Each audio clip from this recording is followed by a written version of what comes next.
Winston and Tangela too, and our host Vincent Van Dahl, and he brings it to you. Creature features and all creatures and all creatures, and the creature gonna get you tonight. You better not turn out your bedroom light. He'll grab your head and give it such a bite. You may even die, just from a fright. You ain't nothing gonna be, baby. You ain't nothing gonna be alright. 'Cause the creature gonna get you, baby. Go get you tonight.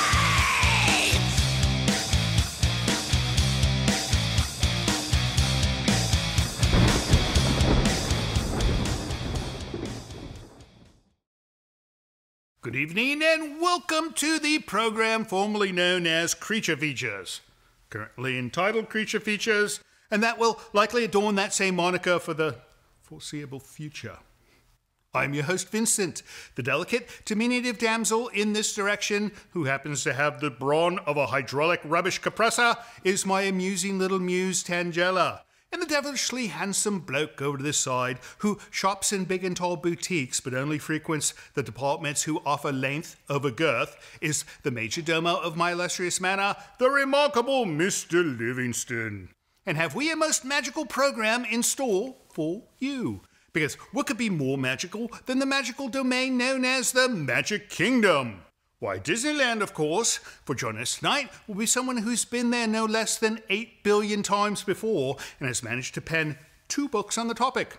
Gracing our red chair this very evening will be the wonderful Marcy Carriker Smothers. But our guest isn't just an expert on Walt Disney. She's also a well-known gourmet who has had her own radio programs on the topic, including one with that bloke with the crazy white hair who wears sunglasses atop of his head. That would be Guy Fieri. Yes, I know. If you recall, I once owned one of the automobiles his company manufactures. It seemed like I spent an entire year of my life exclaiming, "Fix it again, Tony." I'm in the midst of my commencement. I shall not be taking any calls until after the program is complete. All right. Hello? Anybody home? Wrong number. Onward. Film-wise tonight, we shall screen a gem from 1972 entitled When Michael Calls. Starring Ben Gazzara, Elizabeth Ashley, and Michael Douglas, the film revolves around a woman who continuously receives phone calls from... What now? Hello? Anybody home? Put that thing away and take it off the bloody hook. In any case, it's a wonderful film that has something to do with bees and pumpkins, if I recall correctly, right? Actually, yes, exactly. Indeed. So don't go away, for it is to be another night of Disneyland Horror Fright, right here on Creature Features. Stay tuned.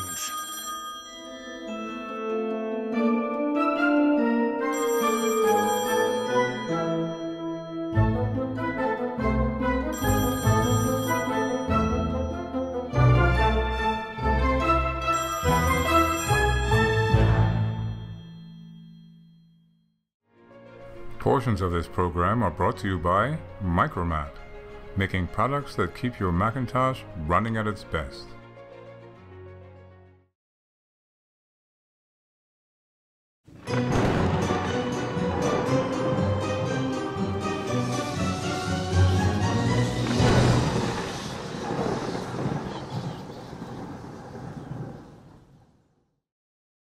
Welcome to Creature Features. It's, my favorite time of the week.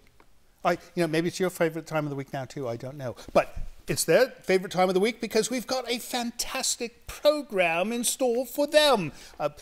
First, Marcy Carriker Smothers. How would you describe yourself? Are you like an author, a personality, I would say I'm just an ordinary person with extraordinary curiosity. I'm the same way. No, I'm exactly the same. So you've written books. You've done like radio stuff, and you've got a new big book you're working on. We're gonna talk to Marcy, but we're also gonna watch this film When Michael Calls. You've not seen this one yet, have you? Honestly, Vince, I'm on a deadline, so I sort of did the, No, I don't blame you. But, Gazzara is such an interesting actor, though. You get to be surprised with everybody else at the same time. Oh, good. No. I never watched the films prior either, because if I did, then I'm one of those types that will say, oh, look, what's going to happen next? Watch. And I would ruin it. It's the last person who should do that. I have this theory, and even before you invited me to Bodega to talk about this, is that I just don't like roller coasters or horror films, because why do I pay to get scared? Well, you don't like roller coasters, but Not you love Disney. Well, Disney isn't all the attractions, right. The ones that are sort of themed and light, like Big Thunder Mountain, but no, Incredicoaster. So you would not go on that ride? No, I would not. Marcy is an expert on Disneyland, and she is just telling me right now she will not go on one of their roller coasters. No, well, I don't like being scared. That's what's the irony of. So you won't go in the Haunted Mansion? Well, see, no, that's another topic. See, that was Walt Disney's attraction, even though it opened after Walt had passed away. Right. He had a lot of imprint and it talked about it for a long time, and he didn't want it to be too scary. But there's a fun little side note about Walt. So when he was a little guy in Marceline, Missouri, his hometown, his big brother Roy, who went on to be his business partner, had a job sweeping the local funeral parlor. Oh. And so Walt would go with his big brother, and he would lay in the back of the hearse playing dead all day. No. He loved playing dead in the hearse. So I think that had a little something to do with his later having an attraction called the Haunted Mansion. She's full of stories like this, and we're going to hear a whole bunch more. But first, we're going to get this movie started, and when we come back, you're going to tell us something really cool about Walt Disney, right? Whatever you want. All right, off we go to When Michael Calls, 1972. Make sure you stay off the phone because he doesn't want to hear a busy signal.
Mrs. Miller?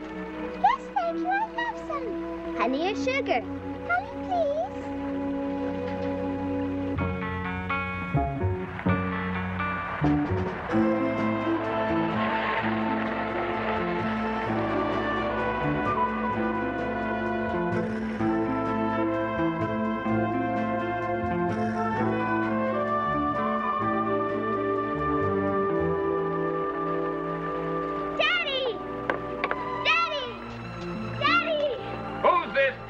Young lady, who is she? Surprise! Surprise! Oh, how's my little girl? How's my little girl? Mommy's in the back. She is, huh? Doc and Elsa are here. Good. I'm so glad to see you, Daddy. I'm glad to see you, honey. I'm glad to see you. Okay, let's go see them, huh?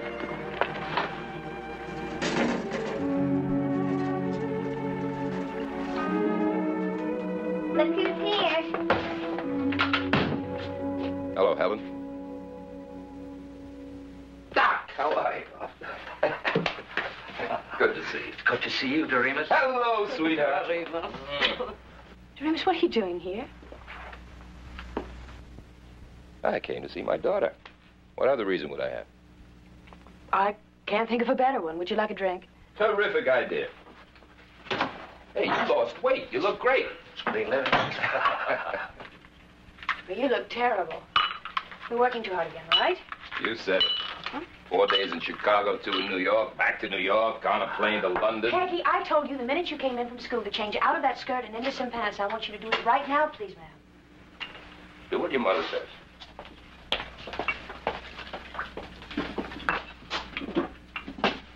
She's grown a foot since I saw her last. Doremus, you should have called me. I didn't feel like calling you. I felt like surprising you. And don't tell me I'm in violation of my visiting rights. But you're in violation of your visiting rights. Take me to court. Would you two like us to leave?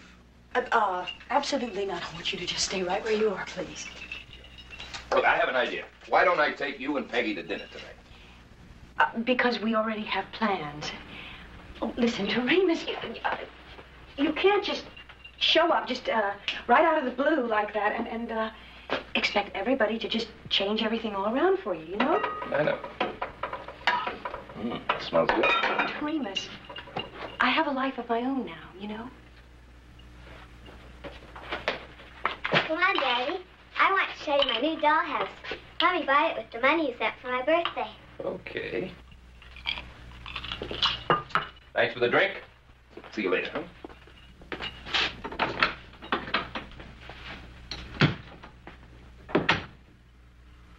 These birds will keep, you know. Doc, we've been planning this pheasant dinner for over a week now. Well, there's enough if you want to ask him. Plenty of biscuits. You want me to ask him?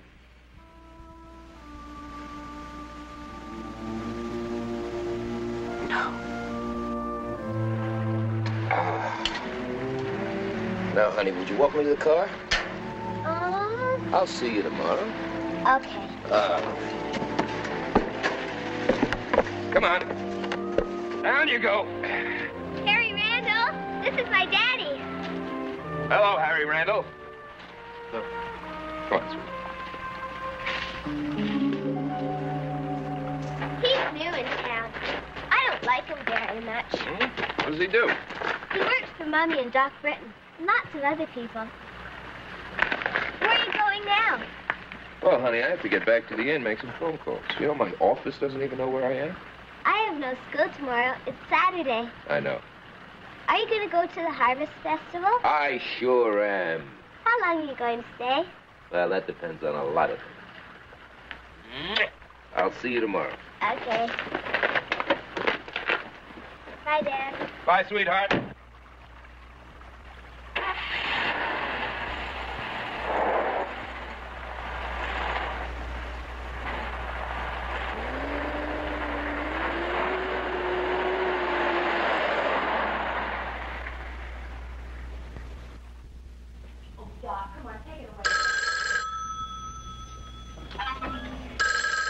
Phone. I thought I heard it.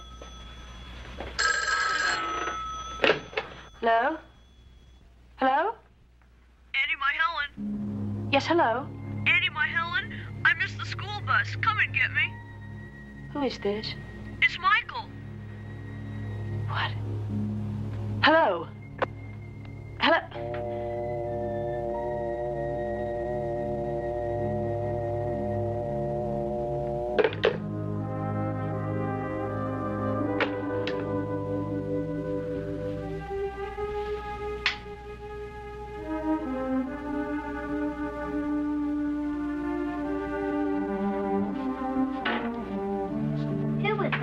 It was nobody, darling, nothing. How can nobody be nothing? It was just a crank call. What kind of a crank call? Well, like it sounded like a little boy. He said he was Michael. You are Michael? You know, he called me Auntie My Helen. Nobody but Michael ever called me that. Oh, he's been dead in a doornail for 15 years. Doc, this is not funny. Who would do such a thing? It's probably one of those crazy boys out at Greenleaf School. Peggy, I've told you, don't call him crazy. Goodbye, darlings. We see you soon, yeah? Good. Bye. Sorry, I'm gonna go.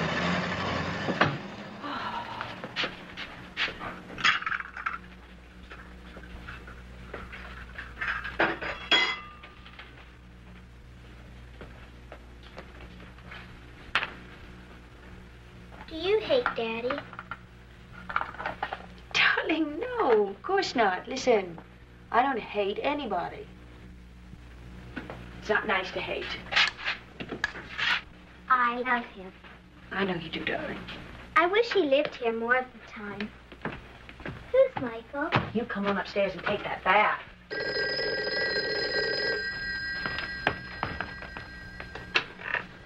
Hello? Andy, my Helen? Why didn't you pick me up? I'm still waiting for you. You know, this isn't funny. It's dark and I can't walk home. Please come. Who is this? What's wrong, Andy, my Helen? Please come.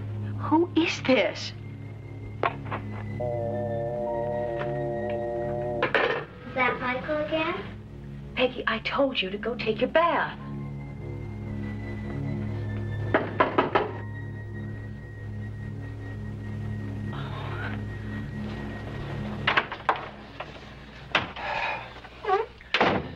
Now, I just had dinner with the Remus, and I thought I'd tell you, you know, before anybody accuses me of collaborating with the enemy.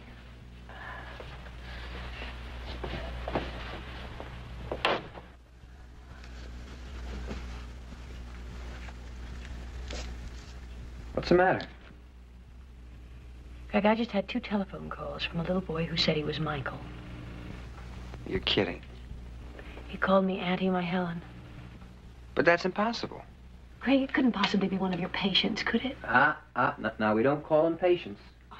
Look, the Greenleaf School is a school for emotionally disturbed children. Yeah, but there's a lot of other kids in this town that are just as mischievous as the worst boys in Greenleaf.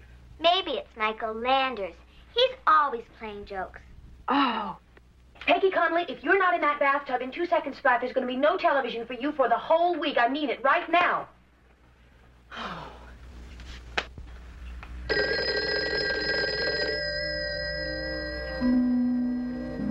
You want me to answer it? Please.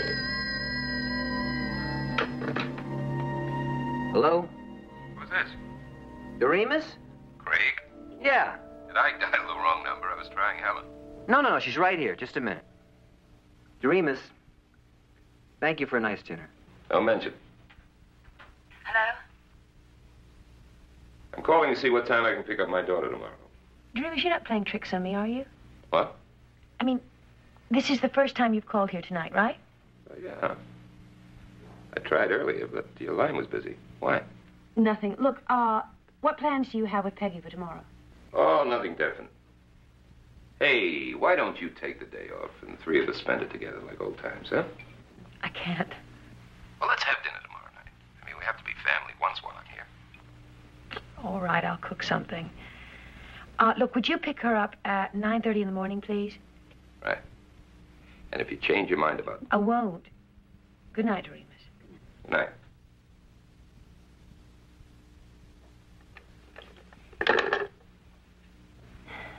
Yeah. I'm neurotic enough to give that monster the chance to make my life miserable all over again. Oh, Craig, what should I do? I think you ought to give him another chance. I mean about the phone calls. Change your number. Oh, I'm not that upset about it. And I do so much business on the telephone. Well, whoever it is, maybe he'll get tired, you know, and he'll get interested in something else like sex. Oh, thanks a lot, Doctor. You're a big help. You'll get my bill in the morning. Good night, love. Good night. Good night, Peggy. Night.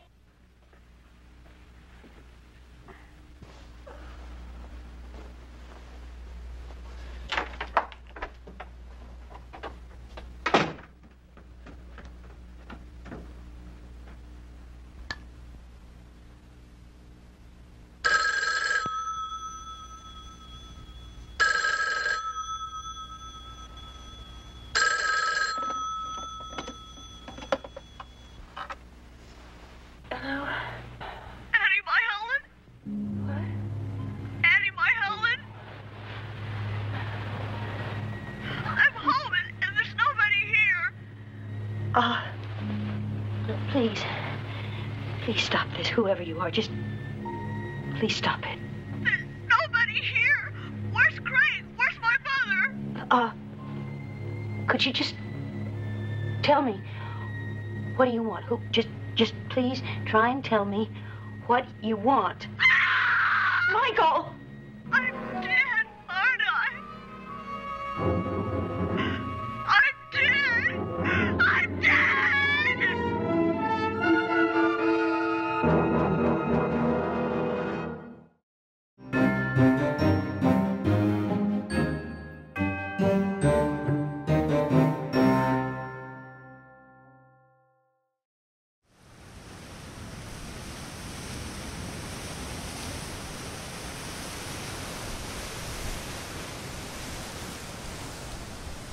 This brief moment of tranquility has been brought to you by Nightscape. Relax and sleep better every single night with this and other videos from our free YouTube channel. Learn more by visiting nightscape.co today.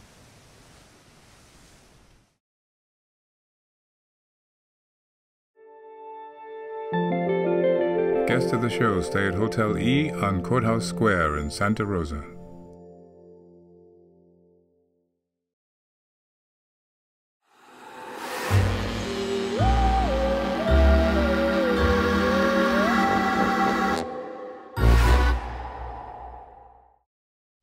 How's the original Disneyland song go? La la la la la la la. When you wish upon a star. Well, I guess you could call that the original Right. Disneyland song. Isn't It certainly it? is an anthem for Disneyland, I think would be fair to say, yeah. The Mickey Mouse anthem. That was from the Mickey Mouse Club. That was Right. a TV show, yeah. Right, but they right. did have a little, deal there in the beginning of Disneyland as well. You most certainly did. Welcome back to the show. We are with Miss Marcy Carriker Smothers, who is an expert. I mean, the most expert I've ever met on Disneyland and Walt Disney and things that he liked to eat, right? To a degree, yeah. Right. Actually, Walt didn't ever outgrow his humble upbringings when it came to food. So despite being one of the most famous men on the planet, he still ate extremely simple foods. And so my first book for Disney was called Eat Like Walt, The Wonderful World. Oh, that was the first one. I thought the other one was the first No, that's one. one of my first one, right? Yeah, and so Right. it was a way to look at Walt through the lens of food, but also the culinary history of Disneyland that had never been told before. So there was a cookbook on things he liked? No, it's a history book with recipes. Oh, it is? Yeah, so it's All a right. serious history book, but also I compiled recipes either from Walt's home or for Disneyland. It's a time capsule of nice. Walt's life, so they're vintage recipes specific to that era. So one might prepare some of this food as they read the book They might, and then and experience fine dining like Walt would.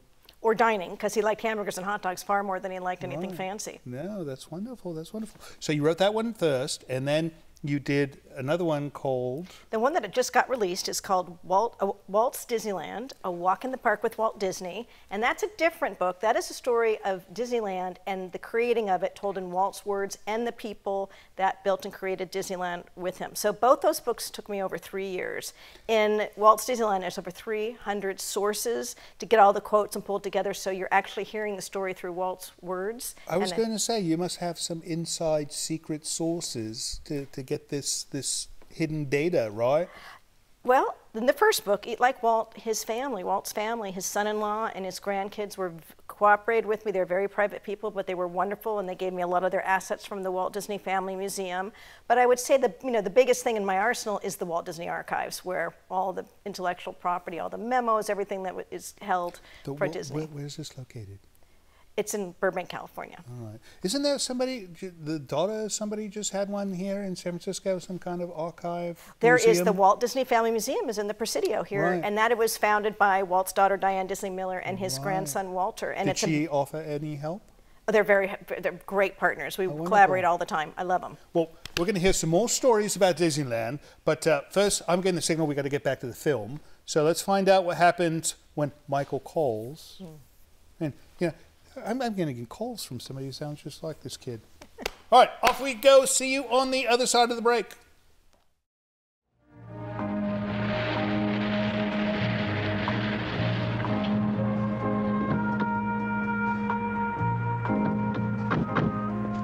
Hey there, wait a minute. You wait for your tired old man.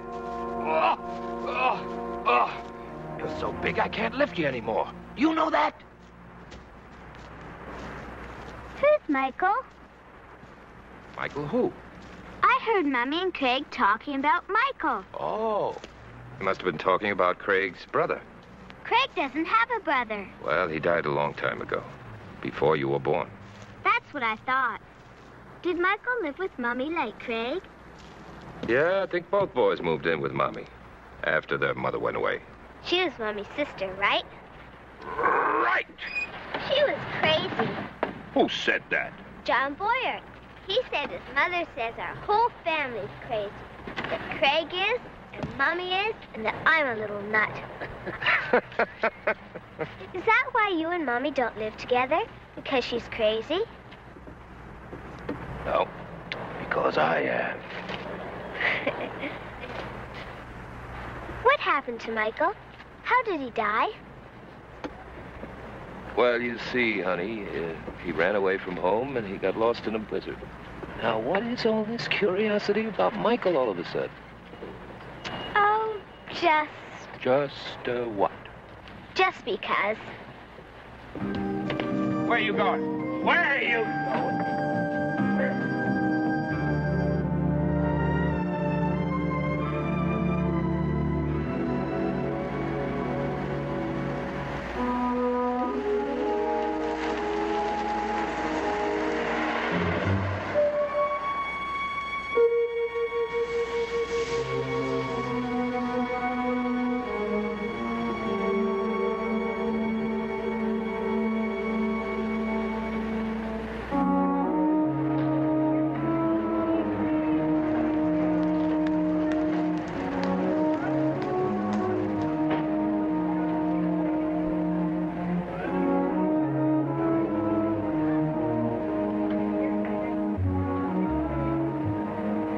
Unless his progress develops in the next 6 months. Yeah? Am I disturbing you? Are you kidding? Come on in. Hello, Helen. Hi, Amy. We'll finish up after lunch. Fine. Nice seeing you, Helen. You too, love. Oh, no, thank you. I got another call. When? Last night, 1:15. What'd he say? He said, I'm home. There's no one here. Where's my mother? Where's Craig? Then he said, I'm dead, aren't I? Look, Craig, I may be going crazy, but it did sound like Michael. Helen, there aren't any phones where Michael is. Can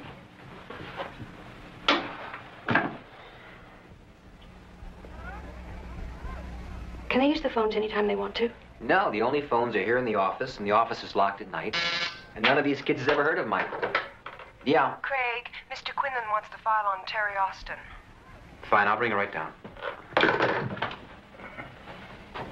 Yeah, I'll be back in 5 minutes. Oh, I better go. I've got to drive all the way to Manchester and pick up a matching pair of Hepplewhite chairs I found at auction last week. Where's Peggy? Was she with Doremus?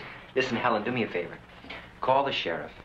Tell him about the phone calls. Make you feel a lot better. Okay.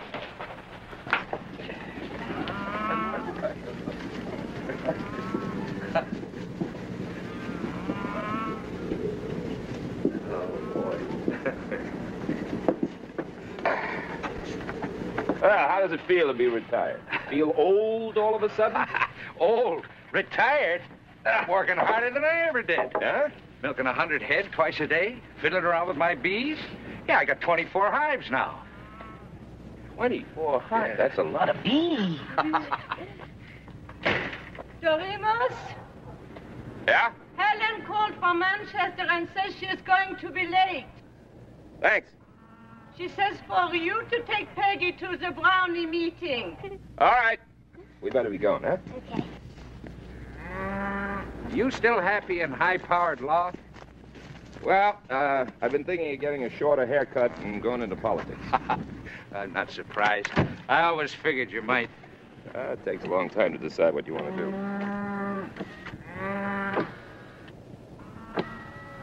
You keep it up, I'm going to bust you one.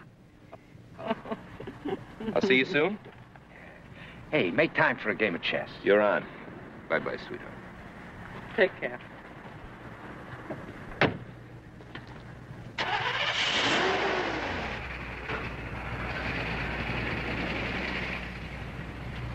He still loves her. Written all over his face. You mind your business. Helen will never move back to that city.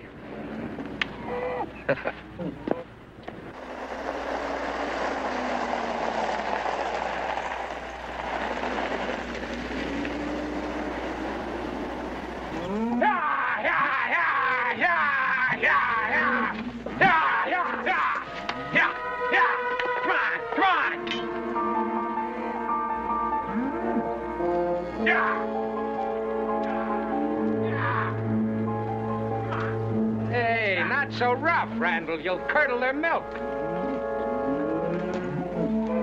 I'll get the cows up. You get those boxes out of the apiary and put them in the little barn.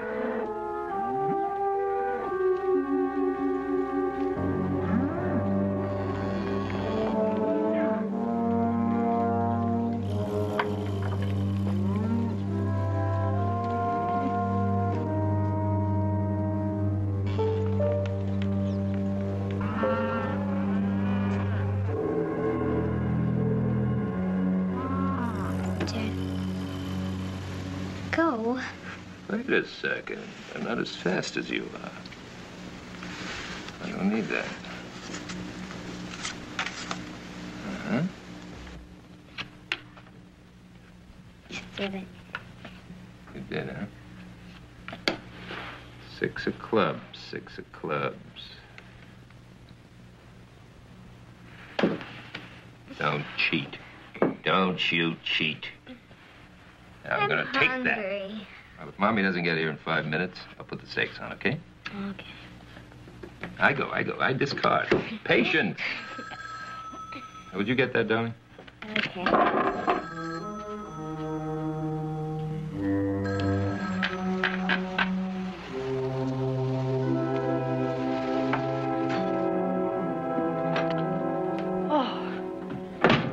Sorry, I'm so late.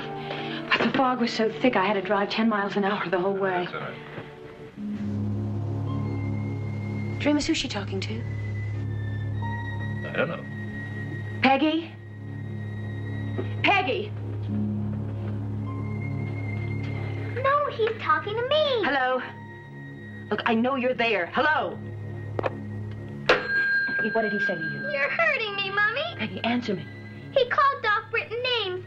He said something bad was going to happen. Michael. Michael? It was Michael, Daddy, and he's dead. Daddy told me all about him. Peggy, listen to me. It's not Michael. It's just some vicious little boy who's playing tricks on the telephone. Do you understand that? What's this all about? He said his name was Michael. Oh, don't you worry.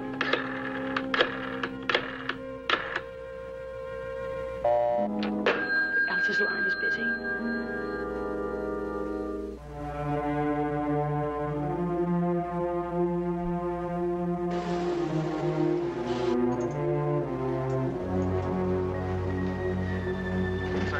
Profit taking brought about consolidation and prices fell off somewhat. The market did finish with modest gains in the final bell. The New York Stock Exchange Index closed at 56.49, a gain of 15 points. The Dow Jones Industrial were up 4.24 in today's trading to close at 908.20. Volume was active with 16,830,000 shares traded.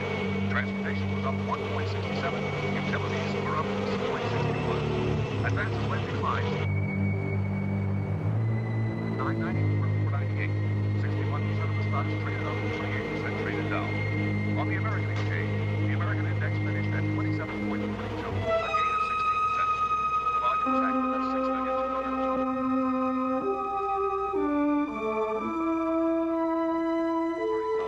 Advances led decline 6.7.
We have not seen you for so long. Tuesday? Yeah, Tuesday for sure. Bye. Okay.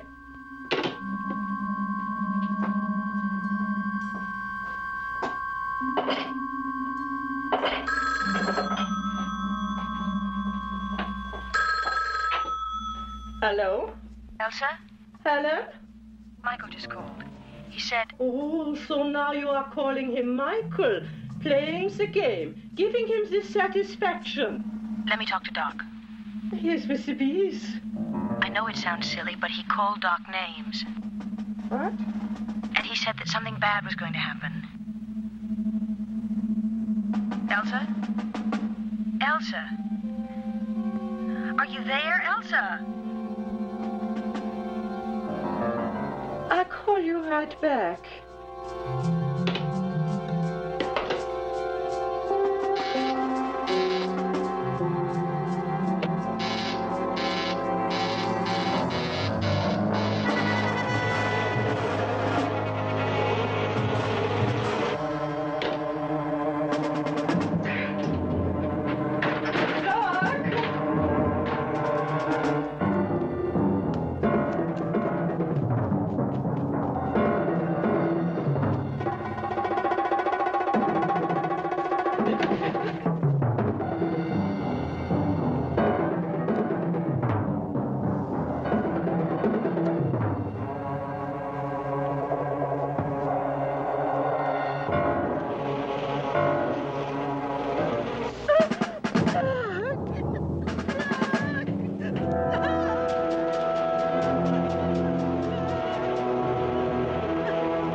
This is Livingston, and you're watching Creature Features.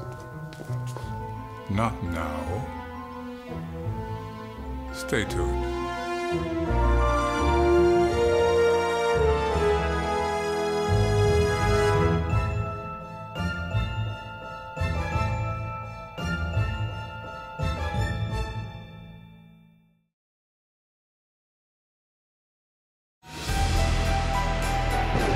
This portion of Creature Features is brought to you by CreatureFeatureStore.com, the official merchandiser of Creature Feature accessories.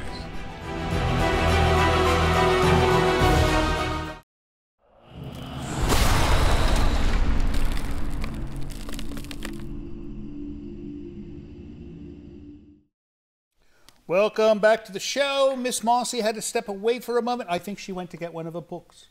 Perhaps. Well, we could read it. It could be like one of those celebrity reading type things where she reads her own book. Right? Okay. No, he's not very creative, but I think Marcy is. Anyway, so we'll get back to the movie when Michael calls soon, but we're going to do some mail now because we've got all this mail, right? A little bit. It would be absolutely improper and rude if we did not read the wonderful mail sent from our viewers at home, right? Right. Right. All right, off we go. Mail, what do you got? There's a box from Canada. A box from Canada. Oh, my goodness. This is more than a box. I'm going to let this one open this, and I shall read the note. Yeah, the Canadians are so creative. All right, this is from Prankster. Oh. Can you believe somebody named... That's a German name, right? Prankster? It's English. Yeah, something like that. All right, he's in Calgary, and he goes, Dear Creature Features, greeting from Calgary, Alberta, Canada. Vincent, I know how much you enjoy handwritten letters, so I decided to make your life easier this time by typing out my correspondence. Thank you, sir. Truly love the show. You bring back memories of a Saturday night watching horror films well past my bedtime. I watched a similar program years ago, and you are doing a great job hosting these films for new viewers. I particularly enjoy Livingston's droll comments, Tangella's homicidal antics, and your sincere presentation of the dubious merits of the films you present. Well, thank you. That's quite a compliment. He should be writing our autobiography, because he'd do a better job than I would. Find enclosed one toxic waste Jason mask for you to enjoy. That is incredible. Look at this. And, I bet she's going to wear that to bed tonight.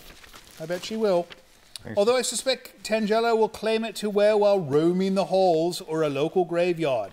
I customize masks in my spare time and feel it would make a fine addition to your collection of art and gifts other fans have sensed. It certainly will, but like you said, she's going to steal it and I won't see it again. Love the selection of movies you present and your eclectic choice of guests. Any chance you could find the 1963 movie Terrified? That sound familiar? It does. Terrified. We'll look into that. I originally saw it during a horror host program in the 80s and feel it would make a great addition to your lineup of fine programming. Enjoy the gift. Sincerely, Prankster. How wonderful. Thank you so much, Prankster. And that mask is incredible. You know, maybe for Halloween I could borrow it from Tangela, right? Such a brat. Next up, Mr. Livingston. This one's from Daly City, California. I know this place, but I don't go there daily. I got half a snicker out of him. You just didn't hear it. All right, this is from John Fazio.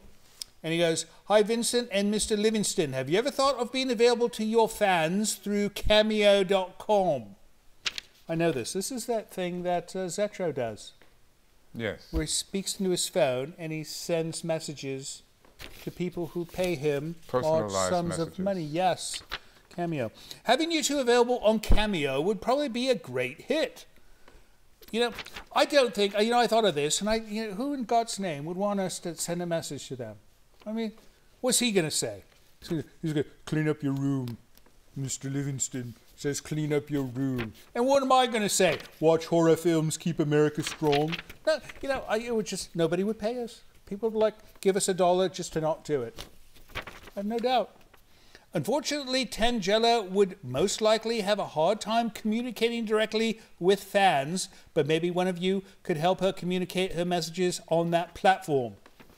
You know, she likes demonstrating, knives and weapons. And she could do it without saying a word. So she could maybe do okay on this thing, although I think the people at Cameo Incorporated would not tolerate her showing automatic weapons. Particularly the axe throwing. The axe throwing. That would not be good. It was just a thought while I was visiting Cameo. Anyways, wishing the three of you on all connected with Creature Features best of luck for the years to come. Keep up the great work. I enjoy your show and will stay tuned.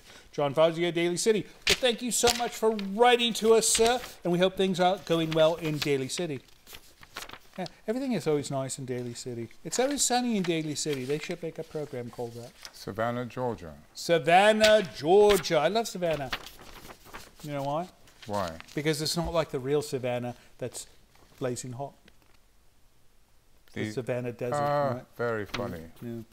All right, this is from Burke Peters, Savannah, Georgia. He goes, "Dear Vince, your show is great." Yeah, we're getting a lot of love tonight. Great that is at making me want to pull my fingernails out with pliers and then lighting myself on fire. Well, that took a wrong turn. Why don't you watch a couple of episodes of Svengoolie to see how it is done properly? He shows better movies, has rubber chickens, and a real coffin. Well, you know, I have to disagree a bit here. We've got the real coffin. She's got, she pulled out of the ground. The one he has, I think it's a stage prop. It's all pretty. She's got a real one covered with dirt. Right? And it still smells that. Right. Anyway, so thanks for writing, Burke. And what kind of name is Burke Peters? Man's got two first names. That's odd. All right. Hope special. Things are well in Savannah. Anything else? Novato. Novato. I know this place. We drive by it all the time. Mr. David Gray. Vincent Livingston and Tangela. What has he sent us? Just a handwritten note. Oh, look. It's got money. Look at this. He has sent us, I've never seen one of these before. These are $2 bills. And he sent us 3 of them, so a total is $6. We could probably get a Vincent Price movie for this, eh? Perhaps. Hold on to that. Don't give it to her. No. All right, this is from David Gray in Nevada, California. He says, "Dear Vincent, Mr. Livingston, and Tangela, I've been a fan for quite some time when I don't go to sleep, and I have seen people send you cash for whatever. I'm sending these $2 bills to you. one for each, and I'm asking a simple request. Can you please try to get the movie Freaks for the show? That's the one where they have actual circus people with deformities. Yes. You've seen it? I have. Todd Browning, right? Yes. Todd Browning, Freaks. That's a wonderful film. Also, Reefer Madness. These would be great for a dark Nevada night. All right, so first off, the movie Freaks, we've tried, and there's some licensing issues with that one, right? And then the movie Reefer Madness, we've considered it, but I think it's only like hour long, right? It's not that long. It's a short film, so we'd have to do that and something else that gets a bit confusing. But we'll look into something. Thank you again for your show. Regards, David Gray, Nevada, California. Novato. You know, they have a lake in Nevada called Stafford Lake. No, Really? and I've taken her to this lake, Stafford Lake, and you know what she does? She chases the ducks. And she's not trying to hurt them. She just wants to hug them and pet them and kiss them, and they don't want to be hugged and petted and kissed, do they? Yeah. It's too bad they don't watch the show, then they might let you. Anyways, that's it for letters. We're going to get back to the film, but if you want to send us a letter of your own through email, send it to the address you see over here. And if you'd like to send something in the post, like a wonderful customized Jason mask, send it to the address you see right here. We'll be back soon with Miss Marcy, but let's get back to When Michael Calls, 1972. See you soon.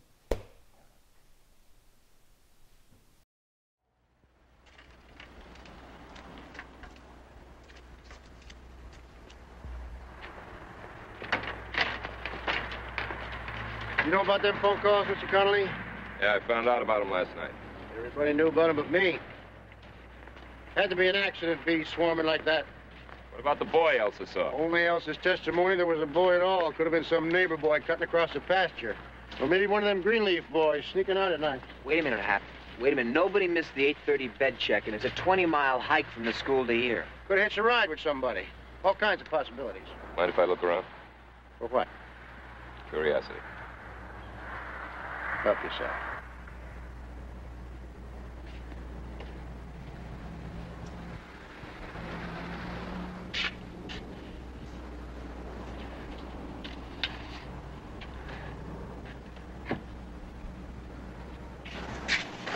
You gonna call off the festival tonight? Can't do it.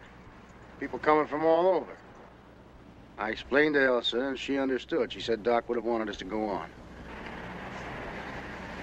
You should have told me about them phone calls, Helen. I look like a caricature of a country sheriff.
Excuse me, Mr. Connolly, I didn't recognize you.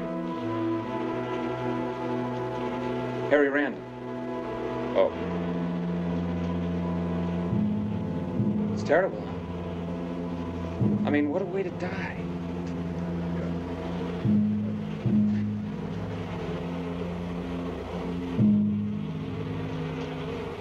What are you doing? Mrs. Britton told me to kill every single bee in here. This is acid. 500,000 bees. Makes the skin crawl, huh? Yeah. Sure does.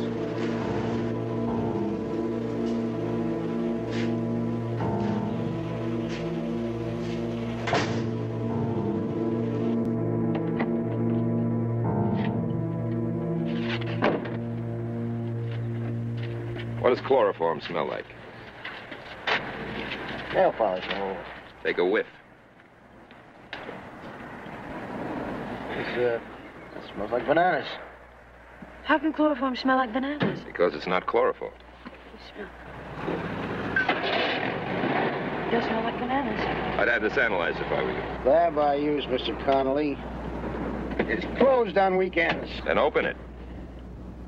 I don't need your advice, Mr. Connolly. Well, I'm going to give you some anyway. If I were you, I'd stop Randall from destroying those bees. If this wasn't an accident, he might be destroying some evidence.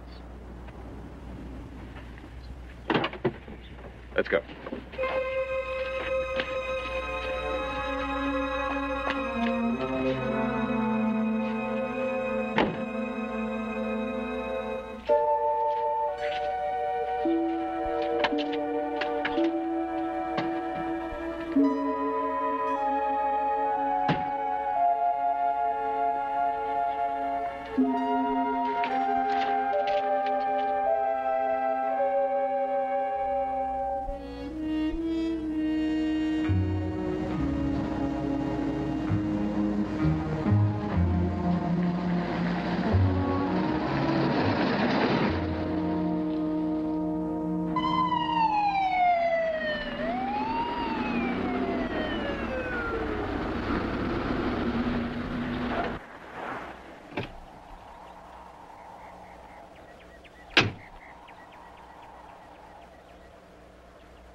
I found him on the Burlington Road, Sheriff.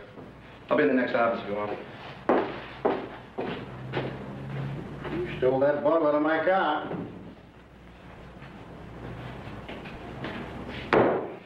It's bee venom. It's what? That's right. Looks like chloroform, smells like bananas, and makes bees swarm. Now all you have to do is find out if Doc Britton kept that stuff around. Oh, I have to. That's right. You mean you've given up your investigation? Looks like it. Enoch? Mind if I have some coffee? Enoch! Yeah, what is it, Sheriff? Find out if Doc Britton kept bee venom around his place. Bee venom? That's right, bee venom. All right.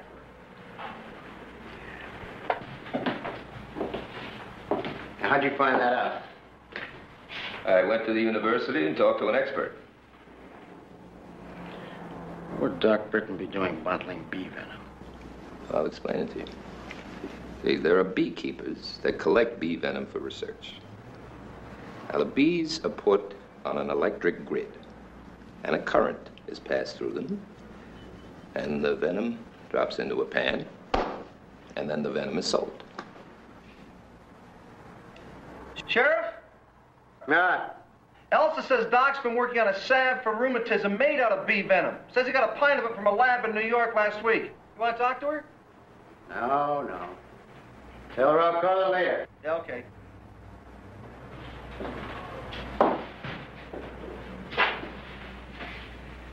Doc Britton made a mistake. He labeled the bottle wrong. Simple as that.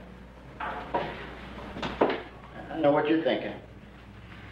What about all the phone calls? What about the boy that Elsa claims she saw?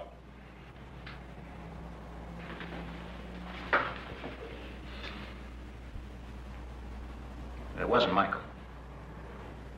I was one of the ones that found him, found what was left of him.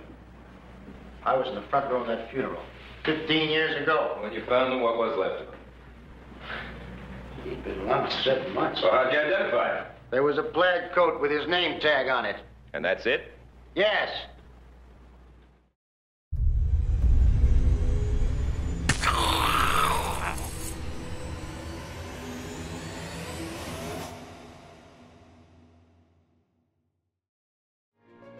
Portions of this program are brought to you by Micromat, making products that keep your Macintosh running at its best.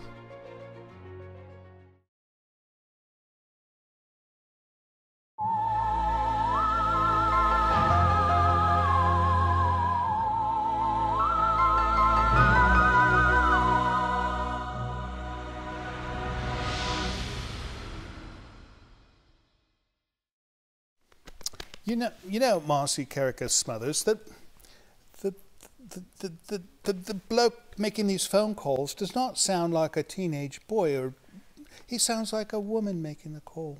I'm not quite sure about those calls actually myself. No, the voice, it's the strangest voice I've ever heard. Anyways, welcome back to the show. We are watching When Michael Calls from 1972. And Marcy, you are like the absolute expert on Disneyland. No, we've had a few people who sat in that seat who had been to Disneyland, but none of them wrote a book.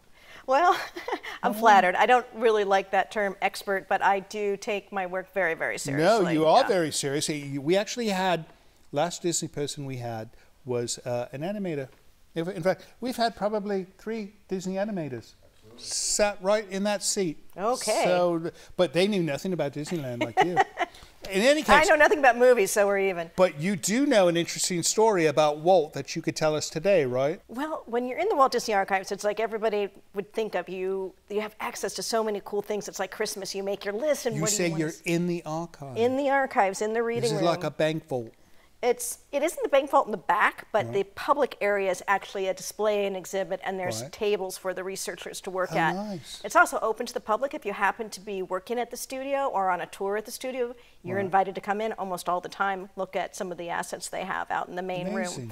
However, so I had asked to see Walt's correspondence that he, was using when he was building Disneyland, and I found this memo that was so staggering, I started crying. And that's kind of like my barometer. If I laugh or I cry or if I get goosebumps, I'm like, I've got to include it in the book. The suspense is killing me. Well, Tell me. aren't we supposed to be suspenseful in this type of show?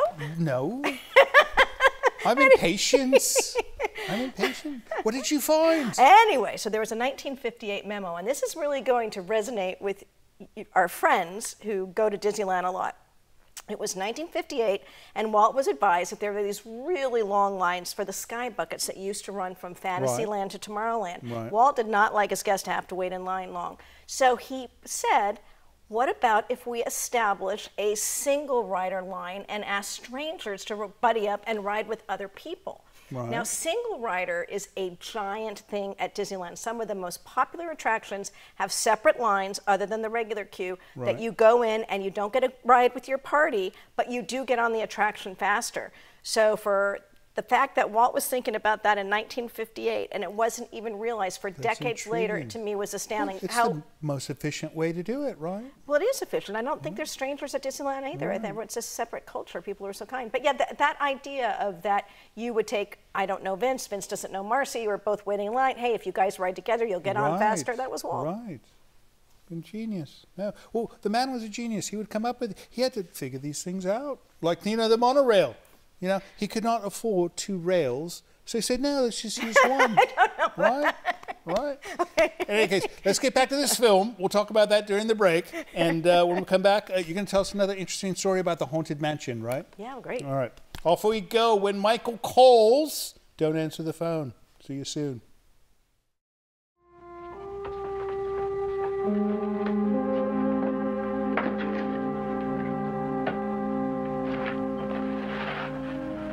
Remus, I still don't think we should go to this thing. Oh, it might help clear our minds. Anyway, Peggy worked so hard on that pumpkin. Looks like a prize winner, doesn't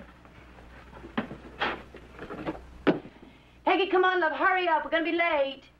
I'm coming. Ellen? Yeah? How old would Michael be if he was still alive? Oh, 22, 23.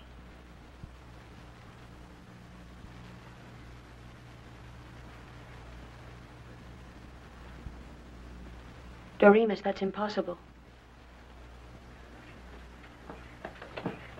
Hurry up, we're going to be late. Right.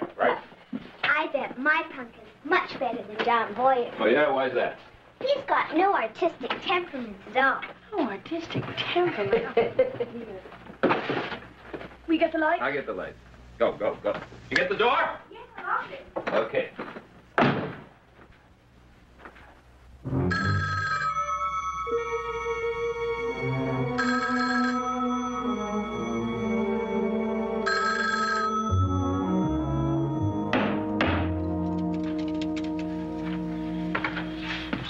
Straight? Yeah? Looks straight to me. Yeah, well, it's the best I can do. Look, I want to get back to my place and get cleaned up before the festivities start. Is there anything else you want me to do? No. No, we look like we're in good shape. Surprised no one's here yet, though. Well, it'll fill up soon. Town must be sick about losing Doc. Well, I'll see you, Sheriff.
Sheriff? Sheriff? Sheriff, help me. Sheriff, help me.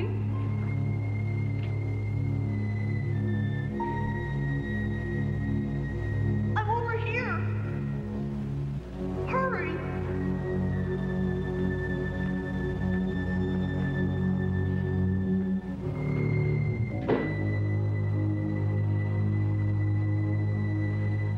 Who is that? Where are you? I'm up here. I'm caught and I can't get loose. Help me, please.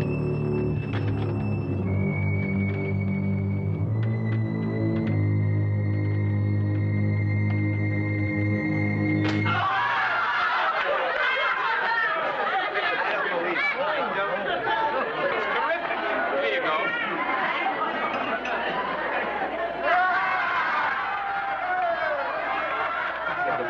You're next. Oh, no. Hit him out with the glasses, huh? Oh, all right.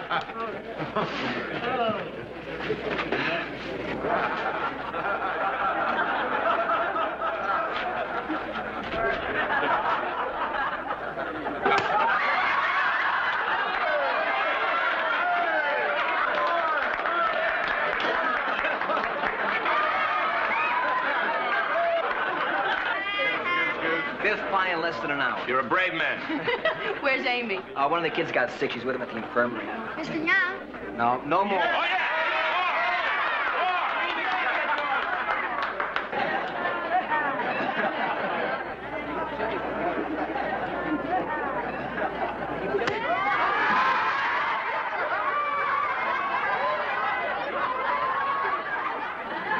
Oh, she! Oh, I saw that. Has anyone seen Hap? No. Have you seen Hap? Well, there's cars outside, and he's not at the office, and we got to start the jack-o'-lantern contest. Would you be a judge for us, Mr. Conley? With pies in the basement? No pies, it's jack-o'-lantern. No pies. No pies. Okay. Okay, thank you. Come on. You trying to bribe a judge? Are you trying to bribe a judge?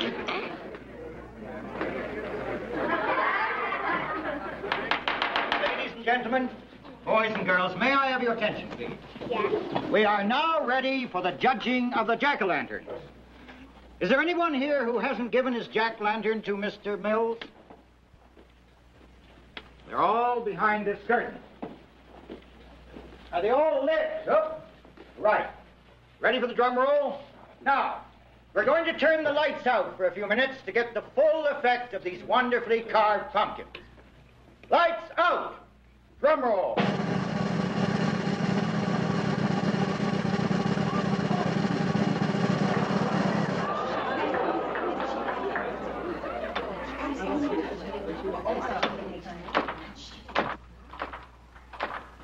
It's stuck. Give it a real jerk.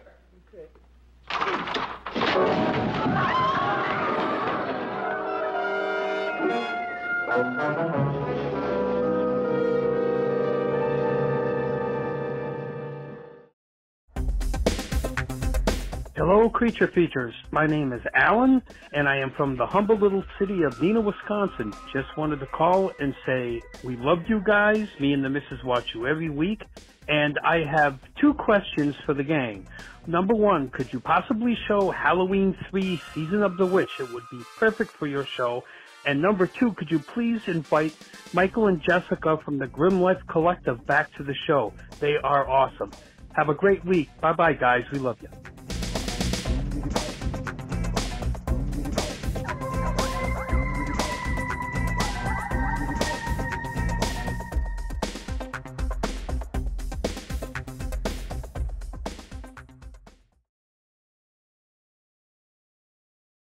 Portions of Creature Features are brought to you by the Winchester Mystery House in San Jose, California. Explore the mystery at winchestermysteryhouse.com.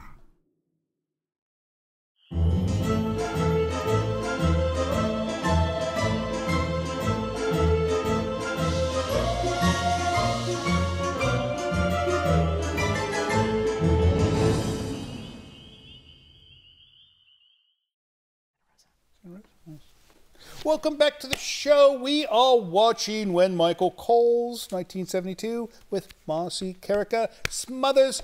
You know, I want to give you a title. Disneyland expert or super gourmet radio personality. I don't know which one. Disneyland geek and food explorer. I love it. All right. We're going to have to put that on my little sign so I can say it. In any case, the movie, so this man has died from bees. I tell you what, that's scary. I mean, I'll take the birds of Bodega anytime over those bees. You'll take the birds over the bees. Yeah, absolutely. Yeah, most people take both, but no, birds and bees. So we recently showed a Killer Bee movie, and now we're, in a way, showing another Killer Bee movie. But that's not what this film is about. I know that for a fact. It's about When Michael Calls, right? And his voice is still changing? I suppose. You know, if they had used cell phones instead of landlines, I don't think they'd have that problem, right? Because you could just say, block all calls from Michael, problem solved. End of story, end of movie. End of movie. There was not much of a plot. Right. Anyways, we were talking during the break about the Haunted Mansion, a topic close to my heart and to much of our viewers. And you know the designer. Yes, so her name she's is... still alive. She's still alive. She's 85. Her name is Tanya McKnight Norris. And What a I was name. doing a presentation, and she was in the audience. And I'm like, is that? I knew who she was. Oh, my goodness. And I said, may I interview you? And we did an interview, and her stories were about a half an hour long. But we became such good friends. We started having Zooms and calls. And for the last 2 years, we talk almost every single Sunday. And But the story is, she was young when she came to work for Walt in the 60s. And she went to New Orleans with the team to start planning New Orleans Square. Right. And she was the interior designer of the Haunted Mansion and the original iconic purple wallpaper with the eyes Tanya designed. Right. And so all the decorations in the attics, she went to her friend's attic. And that's where she got the stuff, you know? It's just as simple as that. You know, it's like friend's attics, moved it all around, poof, you got the Haunted Mansion. So my great joy is going to be taking her on the attraction next month. She has not ridden it in 30 years. No. I hope you have some kind of documentarian filming this event. Well, myself. No. You need to put an ad someplace and say, come film the original designer in the Haunted Mansion. Well, maybe you'll get some mail about that next week. No, there you go. No, if you're in Los Angeles with a camera, right, you should film them doing the tour. Doing the walkthrough. I know, I'm very excited about it, yeah. Do they allow cameras? Yes. I mean, I Yes, suppose they have to allow the telephones, but... Inside, you're not supposed to use any flashes. Of course. Right, of course, right. So, but yeah, right. people now, no selfie sticks are allowed at Disneyland, but that's like half the fun is ruined because everyone's documenting all the time and not paying attention. They're on their phones all the time. Right. All right. What do you say we get back to this film? Okay, let's do it. All right, here we go. Back to When Michael Calls. Remember what I said. Don't answer the phone. Bye. Doc Britton and the sheriff. Now, if Michael were alive, can you think of any reason why he'd want those 2 men dead? Wait a minute, what are you talking about alive? A name tag and a plaid jacket is not my idea of identification. Never hold up in court. He could have come back here, a stranger, a tourist, somebody you know, somebody you don't know. Now, just for the record, did Michael have anything against Doc Britton? Doremus, Michael didn't even know Doc Britton. He and Elsa had only just moved here, and Doc was just beginning to set up his practice. I don't think Michael or I had ever met Doc Britton until after we moved in with Helen when her mother had left. And the sheriff? The same thing. I really don't remember. And yet Michael called Doc Britton names. According to Peggy. Well, let's assume he's still alive. It could be something seemingly insignificant that's been blown way out of proportion by the passing of time. Something they did to him.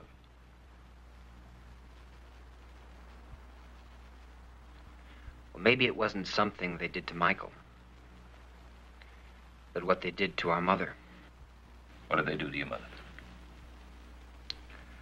Well, I was only 11 years old at the time, but I think Helen should know. What's he talking about? What's he talking about? I'd like to know. Doremus, this isn't a courtroom. I'm not on the witness stand. Sorry. Look, it wasn't just Doc and Hap. I did it too, but she was so sick.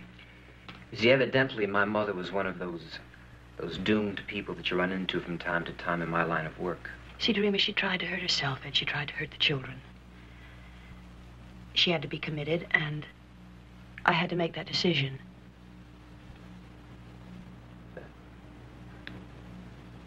I never knew that.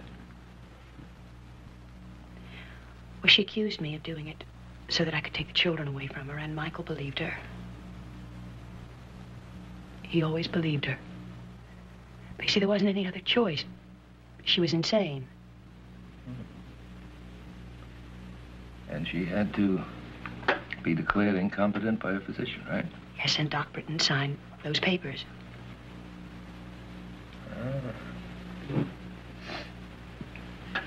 And committed by a court order. There was a judge named Schofield. He died 3 weeks ago. Supposedly of a heart attack. And Hap? Hap came here late one night and just took her away. To the asylum? Yes, the phone rang 2 days later, and she was dead. She had killed herself. Michael didn't say a word. Didn't even cry. Just sat there looking out the window at the snow. He wouldn't even talk to Helen. I begged him. And during that night, he ran away.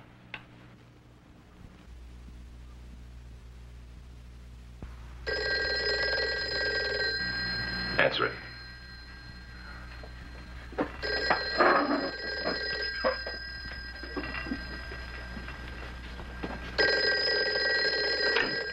Hello? Hello? Annie, my Helen? Find me! Help me!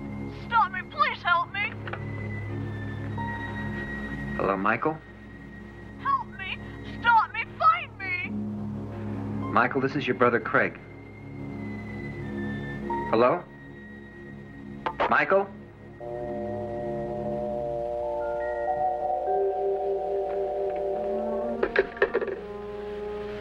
Doremus, that's the voice of a child.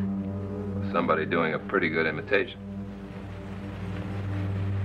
Well, I think we should all get some sleep. I'm going to stay here tonight, okay? Oh, fine, thank you. I'm going to head back to school, and I'll see you in the morning. Be careful, love. Good night. Good night. I'll lock up. We'll get Enoch Mills over here first thing in the morning. Tell him to start investigating anybody in the neighborhood who might be Michael, huh? Good night.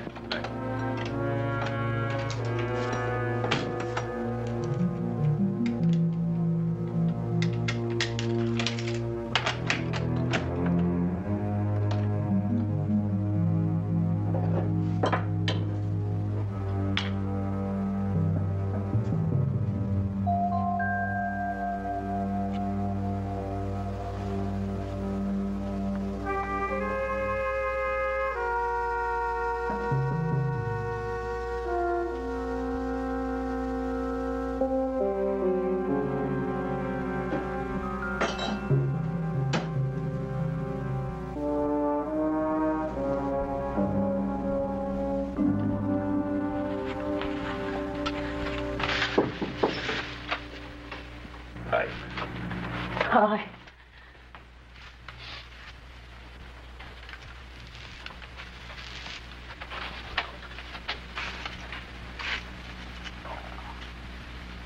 Just like old times. Not quite.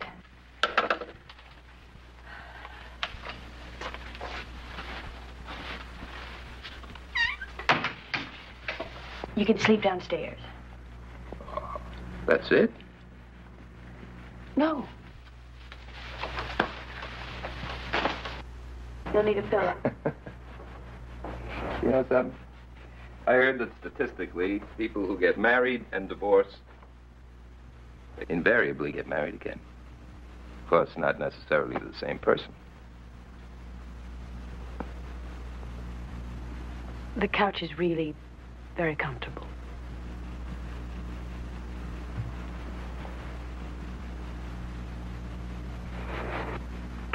Okay.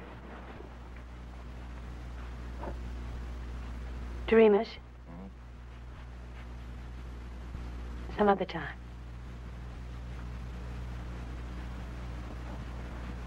Sleep well. You too. Thank you.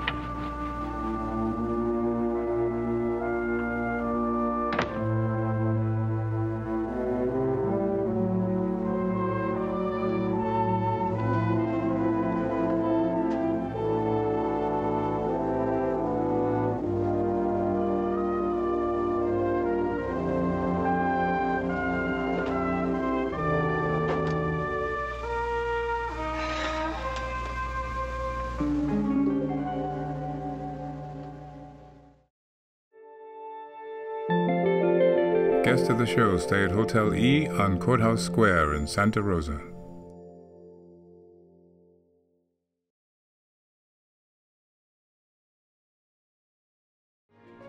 Portions of this program are brought to you by Micromat, making products that keep your Macintosh running at its best.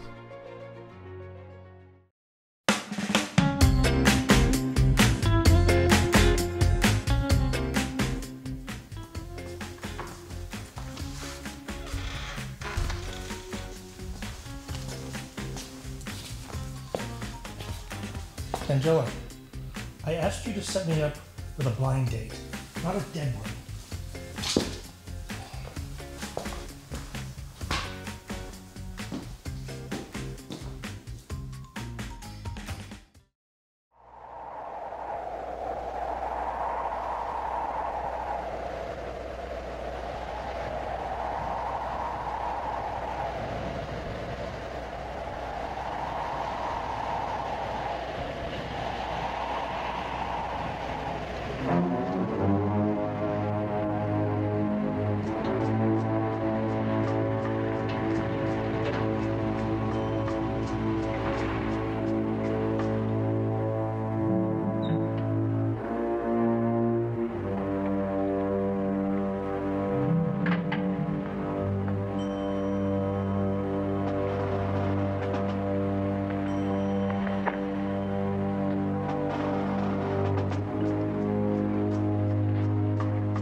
Michael.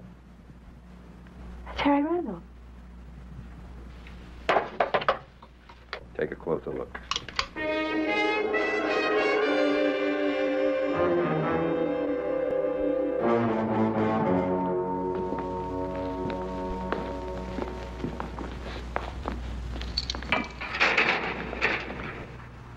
All right, stand up.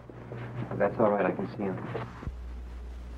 My name is Randall, Harry Randall, and that's all I'm saying till I see a lawyer.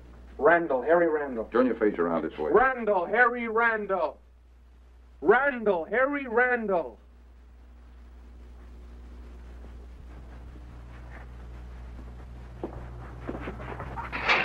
This ain't the zoo!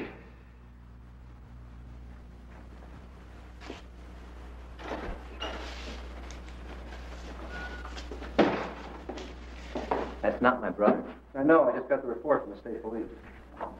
Yeah? What was he doing in Helen's house? Just leave it to us. We'll find out. They didn't hurt him, did they? I didn't ask for the particulars. His name is not Harry Randall. It's Ronald Hart. He has a record. Petty theft, spent 2 years in jail. He says he broke in and was going after your jewelry and display case.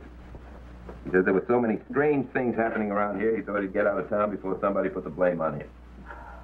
Mills thinks he's telling the truth. Well, we're back to ghosts and ghosties and things that go bump in the night. If ever there was an evil spirit, it was Michael's. You knew him? He used to pull my hair. I thought you came from California. I went to school in California, but I spent most of my life right here. Granted, I wasn't very big, but I do remember his funeral.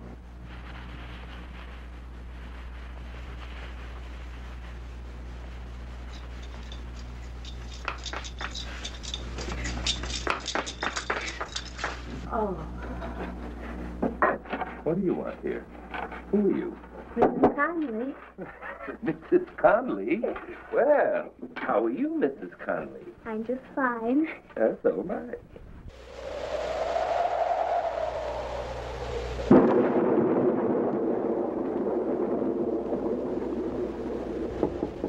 Come in. Just checking on Peggy. Are you all right? I can't sleep. Want some company? Sure.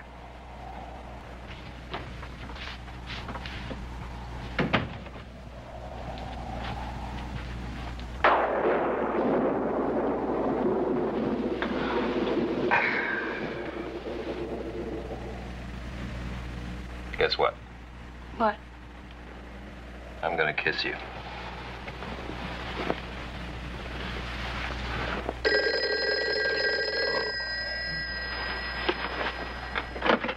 Hello. Eddie, my Helen, it's storming and I'm afraid. I'm all alone and I'm afraid. Michael, where are you? If I tell you, will you come and get me? Yes, I'll come and get you. Just tell me where you are. I'll be at Hawk's Farm. Hurry, I'm afraid. Where is he? He's at Hawk's Farm. I know where that is. You call Enoch Mills, tell him to get a deputy over here to watch the house, and tell him and Craig to meet me there. Remus, be careful. Right.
Hello, this is Mr. Livingston.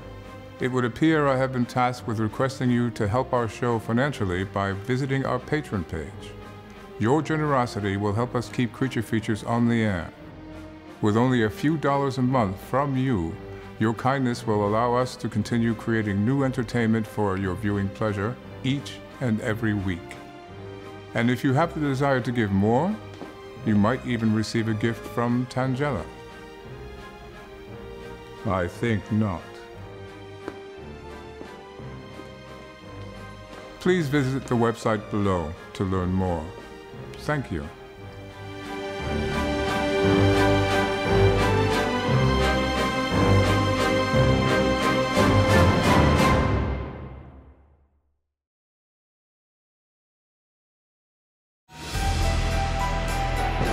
This portion of Creature Features is brought to you by CreatureFeatureStore.com, the official merchandiser of Creature Feature accessories.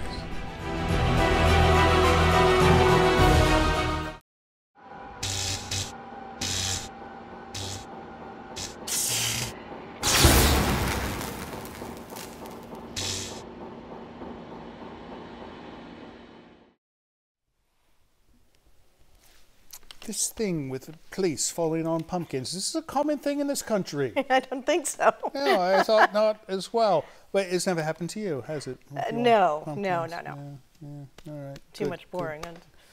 That was grisly. In any case, welcome back to the show. We are watching When Michael Calls with the wonderful Marcy Carriker Smothers, who's not just an author, but you're also a radio personality as well. And you had a show with that bloke, Guy Fieri, who does the whole Food Channel thing. I did, yeah. I was doing a local radio show when Guy was trying out for the next Food Network star. And Guy used to come on my show to try to get votes. And she made him famous. No, I did not. I did not make him. But here's a fun fact. We both tried out for the show I was hosting, and I beat him. But that's the last time I've beaten Guy. You know why? You know. Because I understand he wears size 14 shoes. I was always telling him, act your age, not your shoe size. See? No. Well, you cannot have a bloke walking around with bozo shoes in a radio. There's no room. I've been in a radio set before. There's no room for somebody with feet that size. I have to tell you, I think nothing with Guy has changed. He's the same guy he was when he was running, a local restaurant, and he's a big star now, and he's still as loyal, true blue, great family man. But our show was a blast, and so after he had appeared on my local radio show, I said, there's no food and wine show that's coming from Sonoma County, and so he said, let's do it, and that was the Food Guy and Marcy show. Well, I used to go to the same hairdresser as he goes to. It's a true story. And he told me that the way he gets that look is he weaves weasel hair into his actual hair. No, I've tried that haircut before, back when I had short hair. It did not work at all. Yeah, Vince, I hate to break it to you, there's no Santa Claus, and that is not true.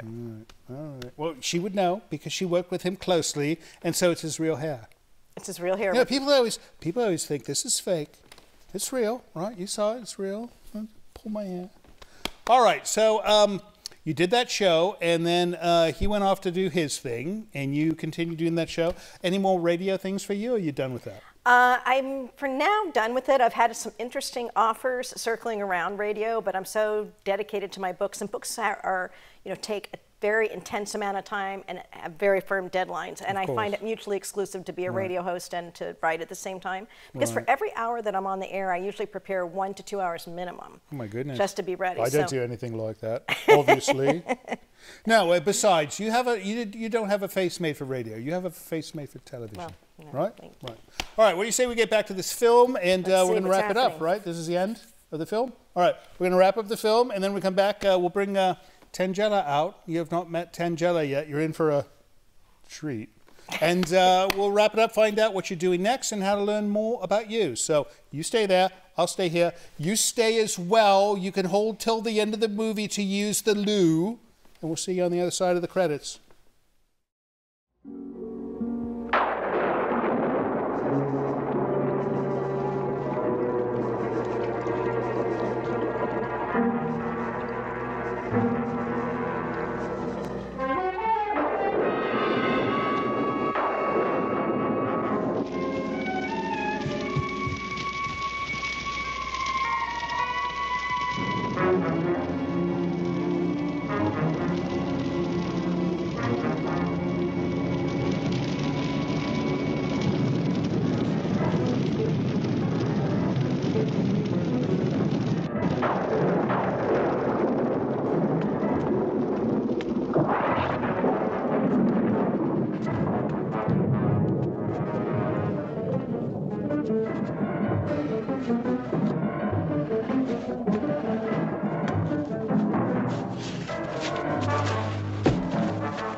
Okay. Got him? I got him. Yeah, I'll get the chart.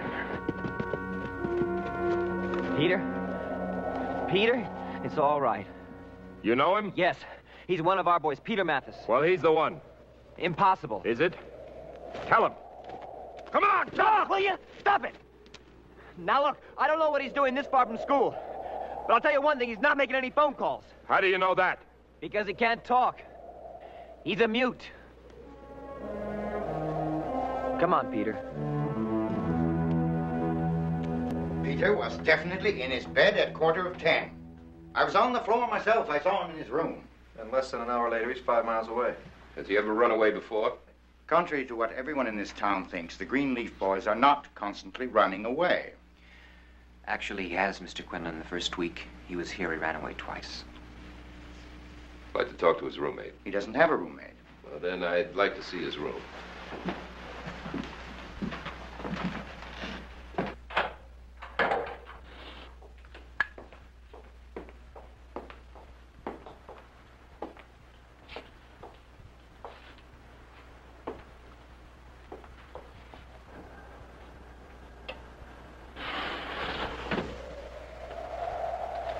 Could have gone out the window.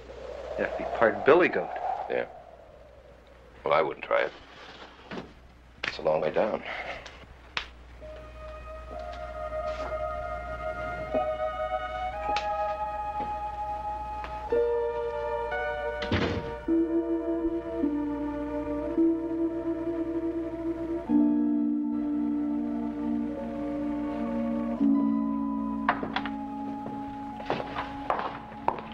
I got him to sleep. I'd like to question him first thing in the morning. He can nod yes or no, Ken. The fact that he can't talk, physical or psychological? Psychological. Psychological, physical, what difference does it make? The child can't speak. The child tried to set me on fire. Elsa will be able to identify him.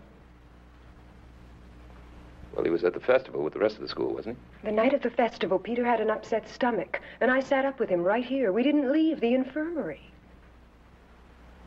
Maybe there's more than one of them. It's too incredible. I don't believe it. he? Well, in the last couple of years, has he been violent? No, he's been completely withdrawn. In your sessions with him, did you ever mention Michael? No. Did you?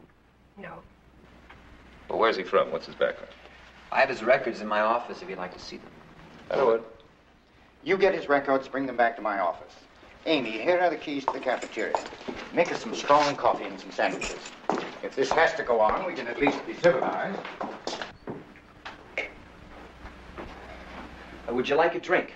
I sure would. It's against regulations.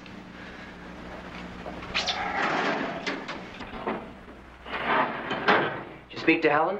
She's all right. Mills left the deputy. That's nice. Help yourself. Thanks.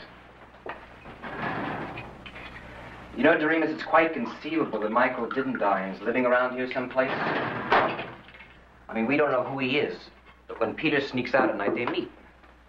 Now, Michael has told Peter all about himself, and of course, he's sympathetic. You can see his mother was hated and died in a tragic way, too. They have a lot in common. I'll tell you something. Somebody else was in that barn. I did not get a bump this size from Peter. He's not strong enough. Let me see that. Let me put something on that.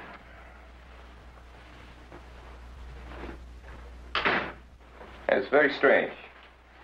I mean, Peter behaved in a weird way tonight. As though he were doing something he was told to do. He's the same age Michael was when he ran away. Uh-huh, exactly. Doremus, why don't you sit down here? What time is it? 2:45.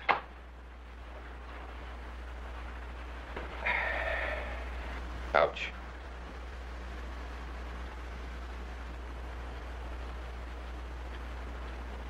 His mother was burned alive. Mm-hmm, yeah. Making some progress with him, though, through hypnotism. I'm quite close to removing the block that keeps him mute. Afraid I'll have to start all over again now. Yeah, well, I don't know much about psychotics, but isn't there a very slim line between the rational and the irrational? Mm-hmm, yes. Yes, you could think of it this way. A man balancing a tremendous weight on his head while he's struggling along a road. Suddenly the road's black as night, filled with all sorts of terrible things. And 2 steps later, the sun is shining on the road and on him. Maybe he'd like to think about what happened out there in the sun. I'd like to think about the terrors. But he can't.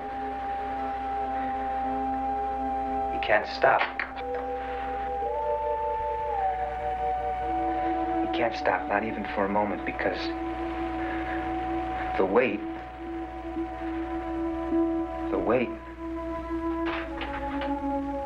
would crush him if he did.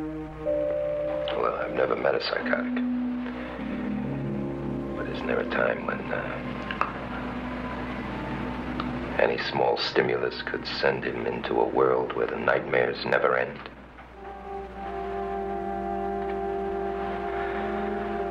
Yes, I think so, yes.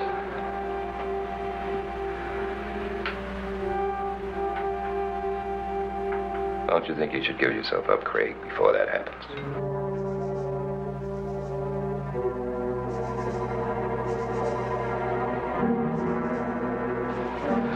No, I don't think so.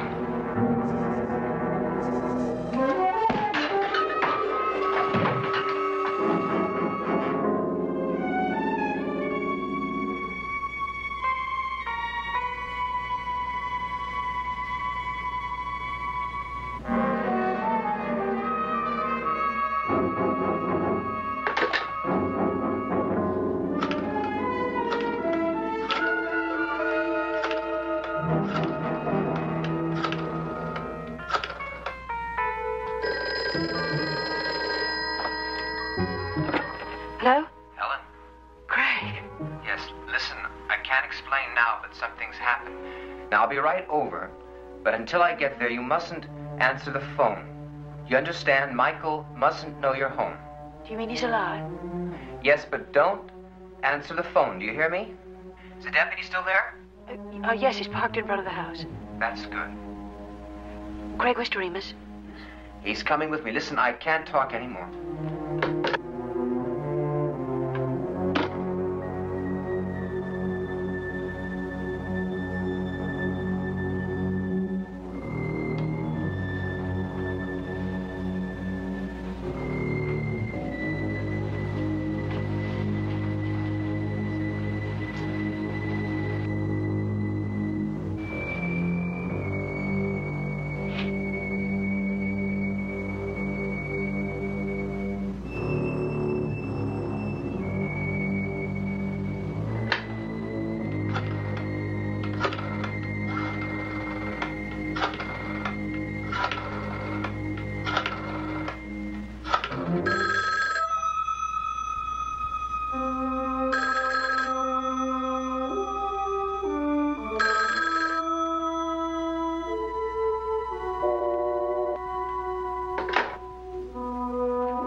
Craig. He's been hypnotizing Peter, using him. Hypnotism? That's right. They're on their way to Helen's. You call her and warn her.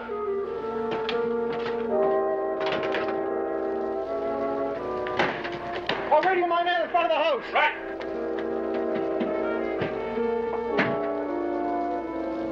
Hello, Sam. This is Enoch. Sam?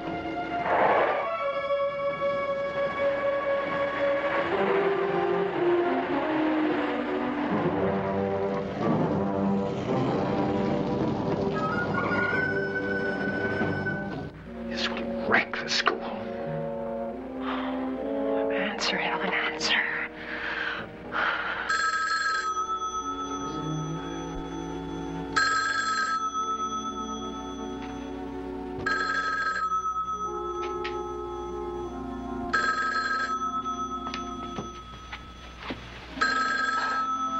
Aren't you going to answer it?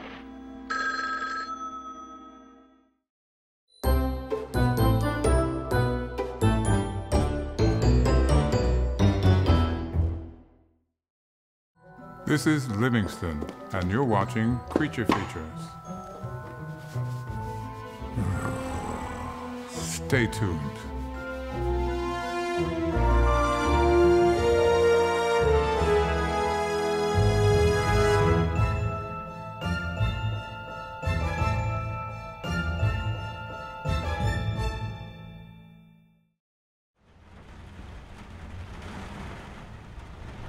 This brief moment of tranquility has been brought to you by Nightscape. Relax and sleep better every single night with this and other videos from our free YouTube channel. Learn more by visiting nightscape.co today.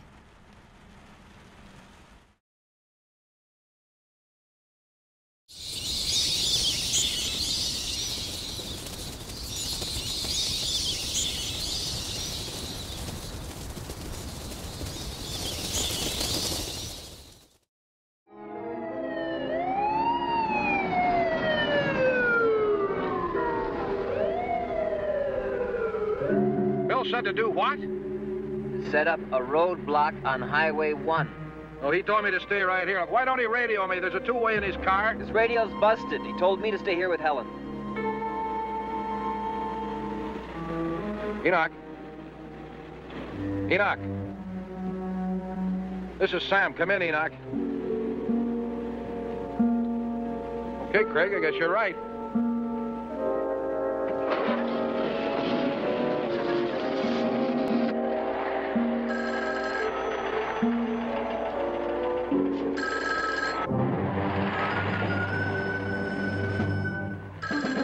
It's all right, darling. It's only Craig. Come on, he's gonna come in the back.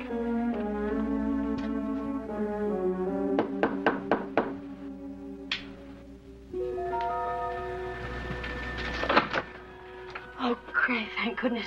The phone has been ringing and ringing. I didn't answer it, but... Come on, love, come out of the cold. Craig, what's happened?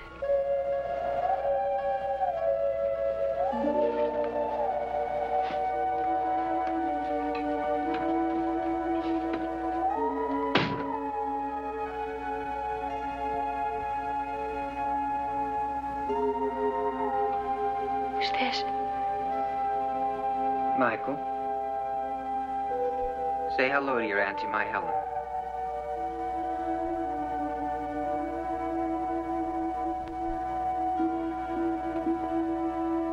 Craig, I don't understand. Craig.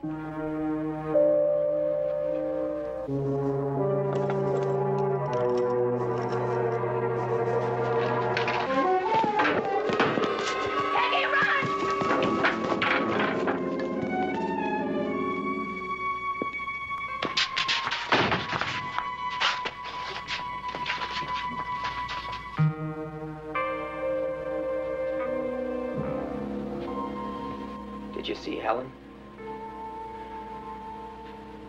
Michael, he didn't die in the snow. I found him.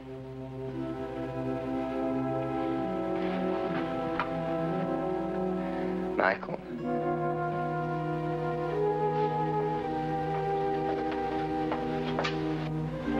Michael won't talk to me because he's mad.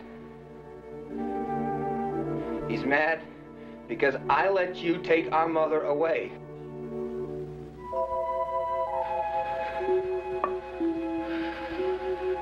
But you'll talk to me, won't you?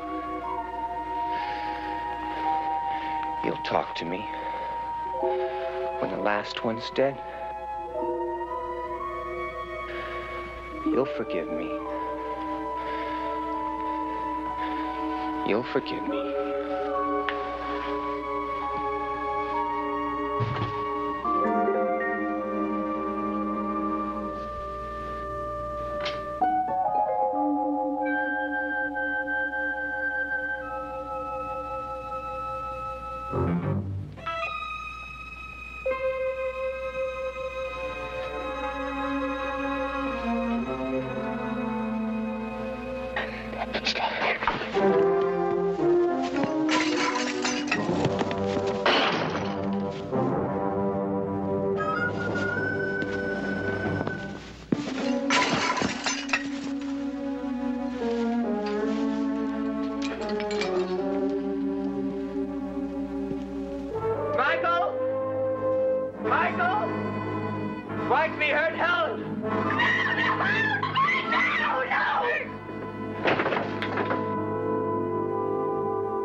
Stopped him. But I didn't. I wanted him to die. Craig.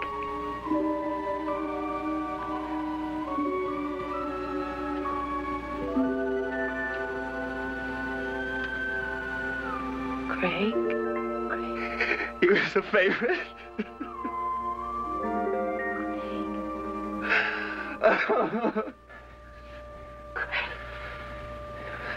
Craig. Oh, Craig.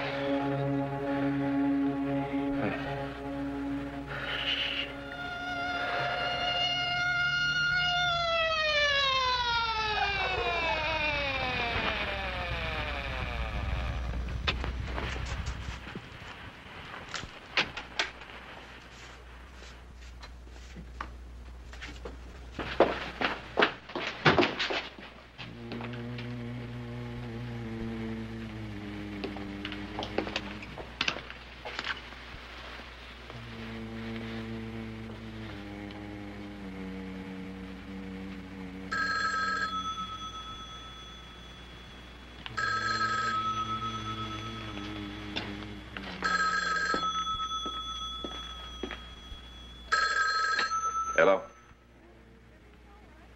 No, Amy, it's all right. Yeah, we got here in time.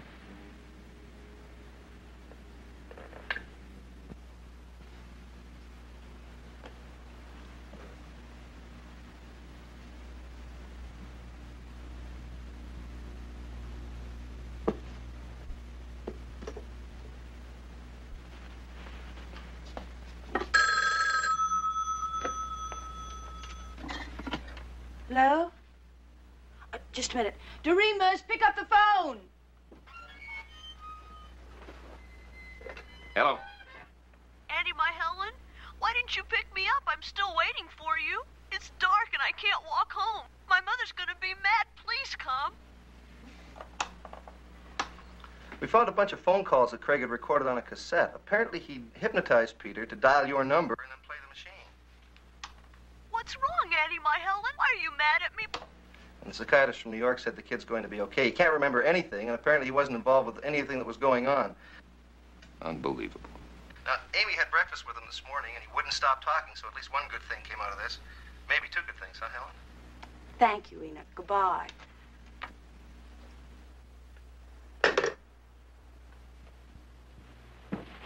Mommy? Yep. Are we going to see Craig now? No, darling, not right now. It'll probably be a long time before we can visit Craig. But tell you what, we'll do it just as soon as we can, okay? Ellen, Peggy, let's get on the road.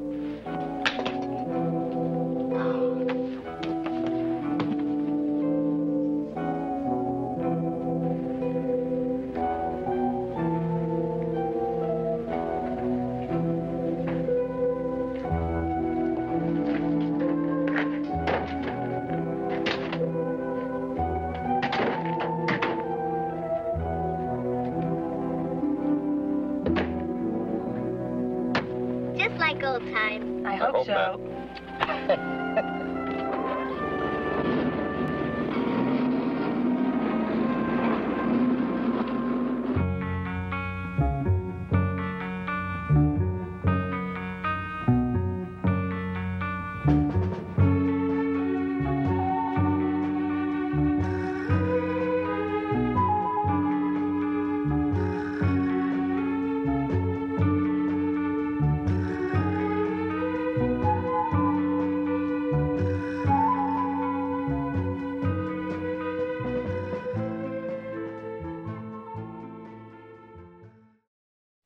And so ends when Michael calls.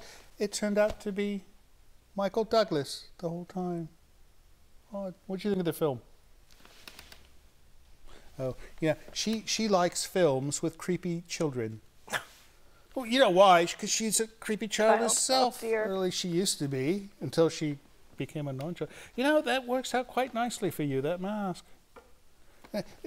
Typically, she worries so much about her makeup. Now she could just put this on and not worry about it at all. Anyways, nice movie. Hopefully we'll show it again someday. Maybe we typically wait 2 years before we show a film. So don't be off dilly-dallying on 2024, right? That'd be good, right? Anyways, enough about this. You, what are you doing next? Well, a lot of people don't realize that National Geographic was acquired by Disney, and so I had no idea. Yeah, and so now I am writing a book for National Geographic and Disney called The 100 Best Disney Adventures of a Lifetime. And this is a big 400-page book, and that comes out in October of this year. Oh my goodness! So and this is not completed yet. You're in the middle of it. No, I'm right in the thick of it right now. Yeah. Wow. So what type of thing? What might we find in it?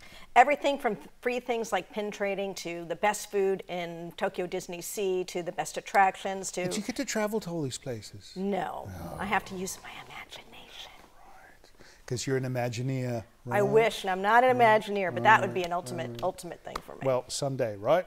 Absolutely. You have to go promote the book when it's If you can out. dream it, you can do it. Yeah, and then my current book, Walt's Disneyland, A Walk in the Park with Walt Disney, that only came out in November, and that's doing it's a new really book? well. It's a brand new book. Well, Yeah. where do we go to find out more? Well, you go to MarcyCarrikerSmothers.com. That's my name, Marcy with That's a Y. a long one, Marcy Carriker Smothers. But if you put Marcy Disneyland, it'll probably just pop right up. You're probably the most famous Marcy of Disneyland. So. I don't know about. Now Google I does don't- these things. See, since I don't aspire to fame like you do, I actually like the opposite. Nor do I. No, I moved up here for a quiet life, and look what I got.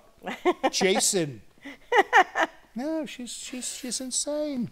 All right, well, a wonderful book coming out with you, and we need to have you back on again when this book is complete, Thank right? you. I'd So love to when do you're that. ready to promote it, you give me a ring. You say, "Hey, Vincent, that book is done."